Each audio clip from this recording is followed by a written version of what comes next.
Hi, this is Dave from DQ Studios, and we just got our Fuji X100s in, and I want to show you how we've tried to maximize the autofocus on it. So the first thing I probably recommend is going into your menu system and going to the left and scrolling down to the second wrench. And when you hit the second wrench, go right and choose power management and make sure that the high performance mode is on.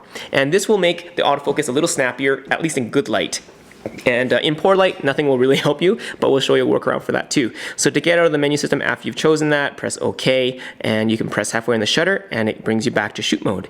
Now, first thing about the modes, I never like to use autofocus continuous because it doesn't work the same way as on our Pro DSLRs. On a Pro DSLR, continuous mode generally works when you engage the shutter button halfway, and it will continuously track whatever point is under the focusing point, and whether it's moving closer or further away from you. That's not how this Fuji works. Autofocus continuous will just continuously focus whether or not you're pressing the shutter button. So it's going to try to focus on that when I'm close range. It's going to try to focus on the bananas when I move it here, and I don't touch the shutter and it's still trying to focus, which is a waste of batteries.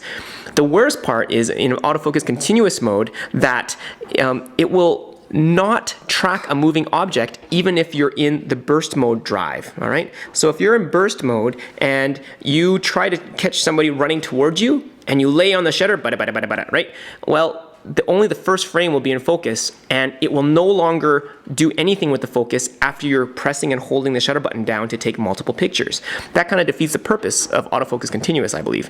So let's talk about autofocus single mode, and that's a standard mode that you'll probably want to use to start with anyways. And what's cool about it is in good light, it will focus, that's very close, it's about 4 inches away, and then we've got the bananas, which are about 2 feet away, and then we've got the back wall, which is about 20 feet away.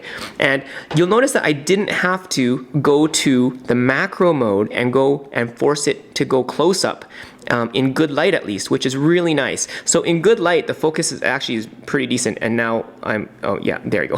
Yeah, I was gonna make a liar out of me there.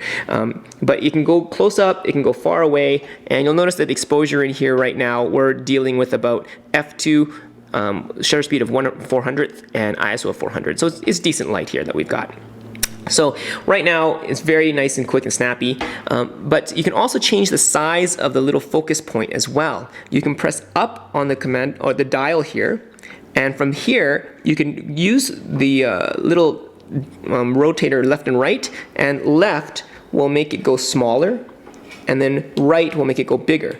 The problem is that when you go smaller, it actually takes longer to focus, and that's not what we want, okay? Not really a big deal, but I wouldn't recommend going to the smallest focusing sensor because it doesn't quite work as fast, it seems, all right? So let's get out of there.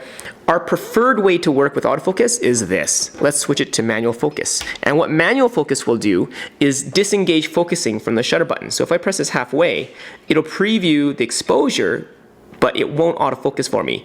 But I still have this autofocus lock, AE lock, auto exposure lock button in the back here.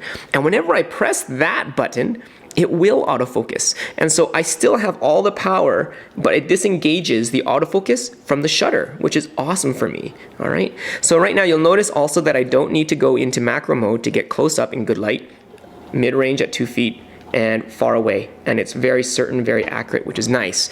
Now, in low light, we're finding that it does fail quite a bit, and the one thing that I do like to do is switch to manual focusing. And one great thing that they've implemented is the command dial up here. Your thumb can easily access it, and if you go to standard mode or manual focus mode and you press it once, it zooms in, and this is just a standard focus, so you can see somewhat with some clarity whether you're in focus. What's cool is if you press and hold that same command dial up here for about 2 seconds, it'll switch to the split image. And so now you get that split image that you can actually make sure that your subject is in focus, all right? And if you press and hold it again for another 2 seconds, it switches to focus peak highlight. So that's another way that you can find if you're focusing well. And in different situations, the split screen or the focus peak will work better. And so it's really nice to be able to press and hold and switch between standard, the split screen, and the focus peak, which is really nice. And to get out of the zoom area, you can just press it quickly, or you just press halfway on the shutter, and that shows you your exposure as well. And so I really like that mode. You'll notice that the focus box in manual focusing is really big. It's even bigger than the biggest one that you can get in the AFS mode. But it doesn't really matter, because if you take a look at this, I can look at the bananas and click on that. If I fill half the screen, it's still going to go on the bananas. But now it switches to the Fuji, which is really cool. And so essentially, even though it's looks like a big autofocus sensor, it's actually pretty easy to get accurate. And again, to check, you can always press and hold and make sure that your close-up is nice and tight and sharp. And that's really nice. And so that's how we like to do it. Manual focus mode, make sure high performance mode is on, and press and hold the AFL button and use the command dial when you have to manually focus, and you're good to rock and roll. Hope that helps. Happy shooting.